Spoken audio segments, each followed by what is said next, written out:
Why do you see so many of these elite people in these specialized communities have these fall from grace towards the end of their career? You just like how like that guy was an amazing chief or a great pilot or an awesome SEAL, senior chief or you know sergeant major, and they just it seems like they crumble at the end. Something happens. Well, it's because they've been a closet alcoholic for a long time. And it started off early in the military as just camaraderie. It was fun, but their drinking carried on, and then they met a spouse and their drinking went underground. They're hiding booze and because they don't want their wife griping at them because they're on their third beer when they really want to be on their 12th at that point, but they're behaving because they're in a social setting. Like when I was at the embassy in Kuwait, I couldn't get tore up out there, or you know some sort of formal event where you really can't, your mom's there and she's like, don't you do it again, type thing. You'll behave, but secretly they're drinking. You don't know that.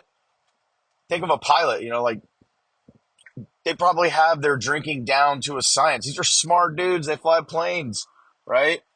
Like they probably know that the second they walk out of work, they can stop by this, get to a block from their house and start drinking to this minute of the day, and then taper off with some beers while they're at home so that their family, that explains why there's alcohol on his breath, right? And as long as he stops at this point, that he'll be good. So he'll get as drunk as he can in his window of time so that the next day he's sober and he can fly a plane.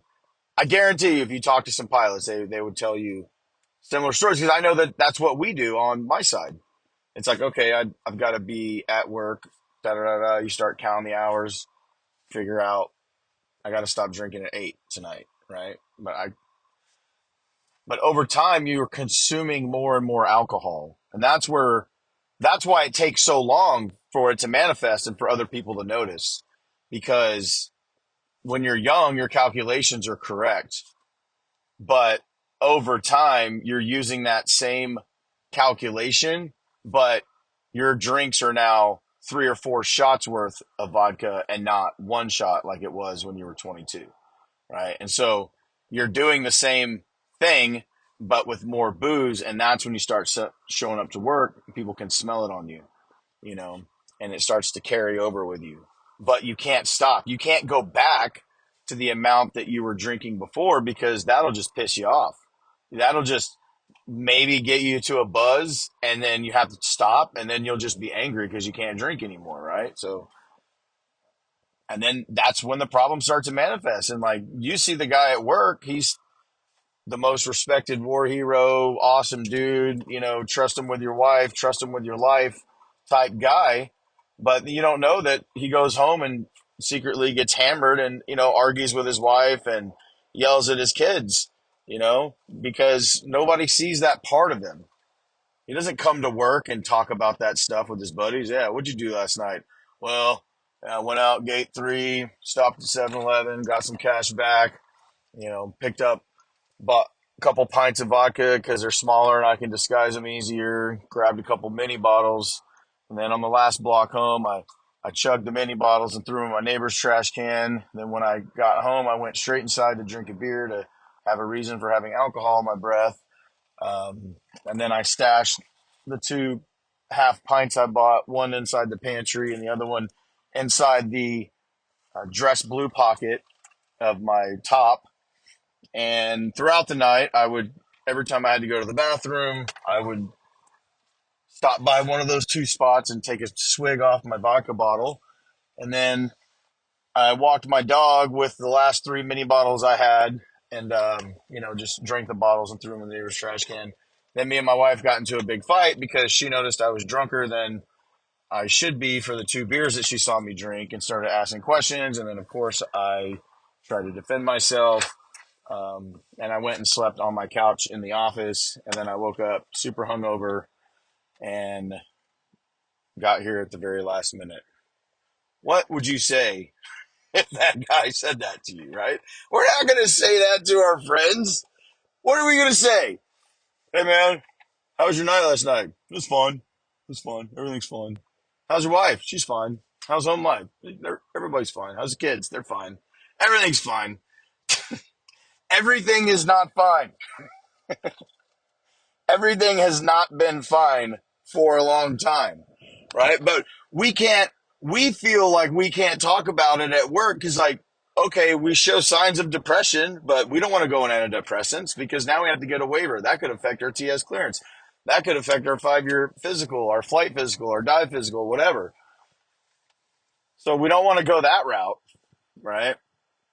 And physically, we have a lot of injuries, which is part of our drinking too, because it takes away the pain.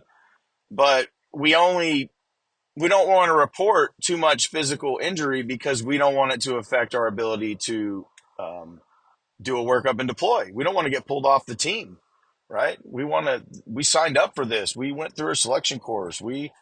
This is what we do, right? Like, we don't want to, an NFL linebacker doesn't make it to the Super Bowl and then sit on the sideline. No way.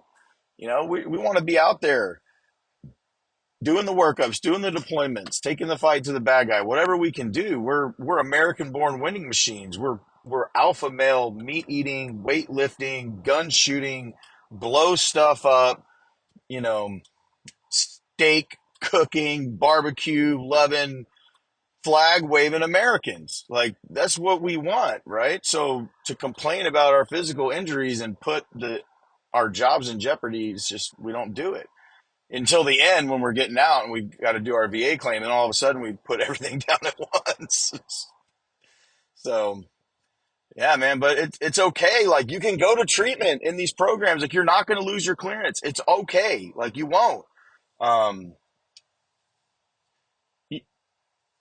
just do it, man. Like, you'll be a better operator. You'll be a better leader. You'll be a better husband, a better wife, a better, um,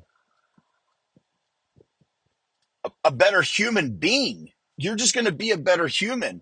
And sure, you might take a little ding initially, right? Like, you might slump in your career because you go to treatment for 45 days and spend a year in aftercare, kind of on the sideline, getting better. But and I'm telling you, when you come back after that year, you're going to, you're going to be running circles around people because you've got mental clarity, you've got sobriety, you feel like you're 20 years old again. So, best way to speed up is to slow down, right? First time I heard that, when I was swimming and somebody said that, I thought it was the dumbest thing I ever heard. But the point was to focus on form, go back to the mechanics.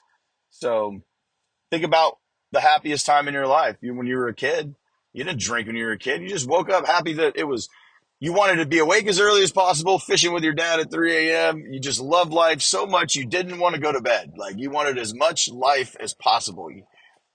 That genuine happiness, that's what you get when you're sober. You're like happy like a kid. You enjoy just hanging out and coloring with your 8-year-old. It's cool to sit in their room and play Mario Kart with them. Like, you have these awesome life moments with the kids that you weren't doing before because you were always drinking. And even if you were in their room or playing Mario Kart, you weren't in the moment. You were just playing with them because that's what a dad should do.